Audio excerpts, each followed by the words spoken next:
Hello बच्चों, let's read the question first. Question says, one way of measuring a person's body fat content is by weighing them under water. अगर बच्चों किसी भी person की body fat content को हम लोग को जानना है तो उसका उसका एक तरीका ये होता है कि उस पर्सन की बॉडी का जो वेट है वो पानी के अंदर लिया जाए. Now, this works because fat tends to float on water as it is less dense than water. और ये मेथड इसलिए काम करता है बच्चों क्योंकि फैट की जो डेंसिटी होती है वो वाटर से कम होती है और कम होने की वजह से जो फैट है वो वाटर पर फ्लोट करने लगता है. ठीक है, वाटर पर फ्लोट करने लगता है. Now on the other hand muscles and bones tend to sink as they are more dense. और साथ ही बच्चों जो मसल्स होती हैं और जो बोन्स होती हैं उनकी डेंसिटी क्या होती है, पानी से ज्यादा होती है और इस वजह से वो पानी के अंदर क्या हो जाते हैं, सिंक हो जाते हैं. ठीक है.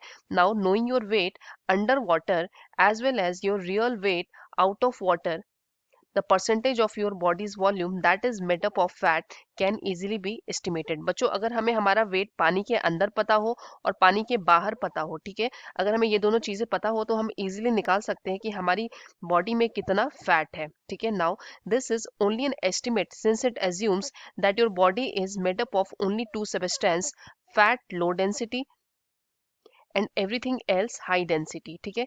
ये जस्ट एक एस्टिमेट, एक अजम्पशन है बच्चों, क्योंकि इसके अकॉर्डिंग हम लोग ये मानते हैं कि हमारी जो बॉडी है वो सिर्फ दो तरह के सबस्टांस से मिलकर बनी होती है. एक तो होता है फैट जिसकी डेंसिटी होती है कम, और और बाकी चीजें जो भी होती हैं, चाहे मसल्स होती हैं चाहे बोन्स होती हैं, उनकी डेंसिटी क्या होती है, ज्यादा होती है. ये हम लोग एज्यूम करते हैं.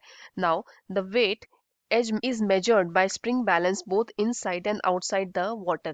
ठीक है. स्प्रिंग बैलेंस से जो हम लोग वेट मेजर कर सकते हैं बच्चों, वो हम लोग पानी के अंदर भी मेजर कर सकते हैं और पानी के बाहर भी मेजर कर सकते हैं. Now, quotes are placed around weight to indicate that the measurement read on the scale is not your true weight, that is force applied to your body by gravity, but a measurement of the net downward force on the scale. ठीक है. सबसे पहले यहाँ देखिए बच्चों क्या दे रखी है, ट्रू वेट की डेफिनेशन हमें दे रखी है कि ट्रू वेट क्या होता है, force applied to your body by, मान लीजिए मेरा ट्रू वेट एक्स न्यूटन है. ठीक है. इसका मतलब क्या हुआ बच्चों कि मेरी बॉडी पर ग्रेविटी के द्वारा जो है वो एक्स न्यूटन का फोर्स लगाया जा रहा है. ठीक है.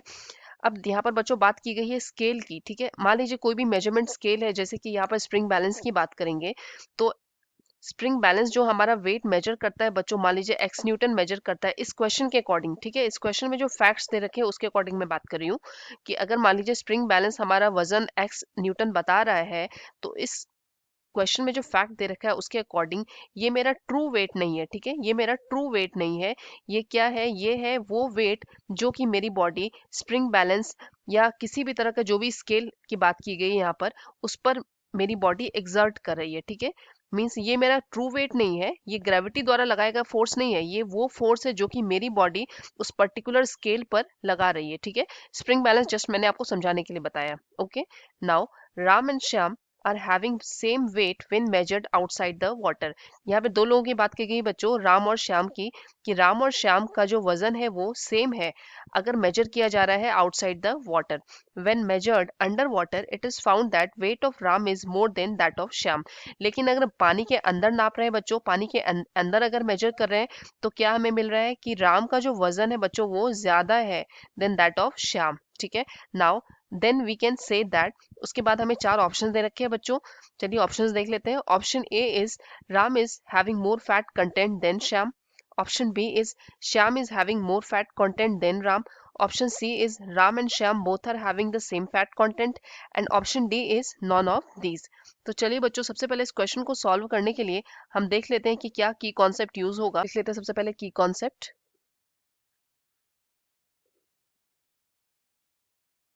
यहाँ पर जो हमारा की कॉन्सेप्ट होगा बच्चों वो ये होगा कि डेंसिटी ऑफ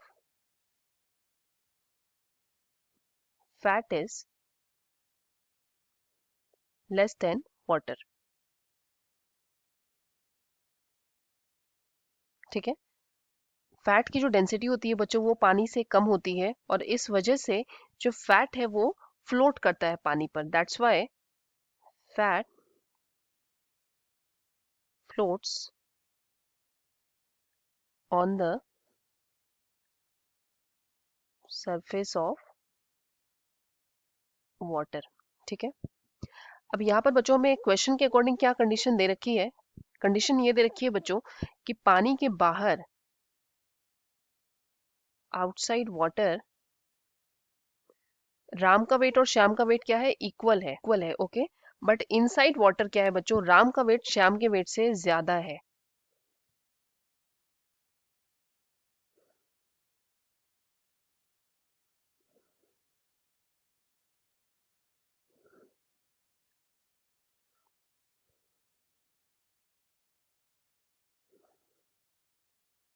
ठीक है, इनसाइड वेट जो है वो राम का ज्यादा है।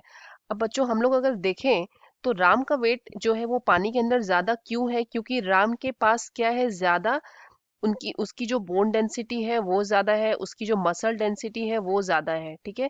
और उसके पास फैट क्या है, कम है, ठीक है। क्योंकि अगर फैट ज्यादा होता तो इसका जो वजन है वो क्या हो जाता, कम हो जाता, ठीक है। तो एक हम लोग यहाँ पर बच्चों एक चीज ये लिख सकते हैं कि फैट जितना ज्यादा होगा, ठीक है, बॉडी में फैट जितना ज्यादा होगा उसका जो वजन होगा, मीन्स जो उसका वेट होगा बच्चों, वो उतना ही कम होगा पानी के अंदर, ठीक है। पानी के अंदर बच्चों किसी भी जो मोटा, जो अगर कोई इंसान रहेगा तो मोटे इंसान का जो वजन होगा बच्चों वो पानी के अंदर कम होगा, क्योंकि फैट की डेंसिटी क्या होती है, पानी से कम होती है, और इस वजह से जो उसका वजन है पानी के अंदर वो कम आता है, ठीक है। साथ ही जिस बंदे की अगर बोन डेंसिटी या मसल डेंसिटी हाई रहती है बच्चों, तो उसका जो वजन है वो पानी के अंदर ज्यादा होता है, ठीक है। तो चलिए बच्चों, तो इसके अकॉर्डिंग हम लोग ये प्रिटेंड कर सकते हैं बच्चों कि श्याम के अंदर जो है ज्यादा फैट है, ठीक है, श्याम का जो फैट कंटेंट है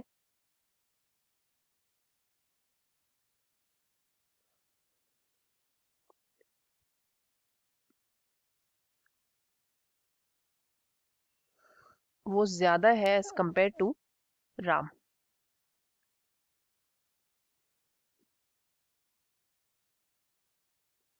ठीक है, चलिए बच्चों अब ऑप्शन चेक कर लेते हैं।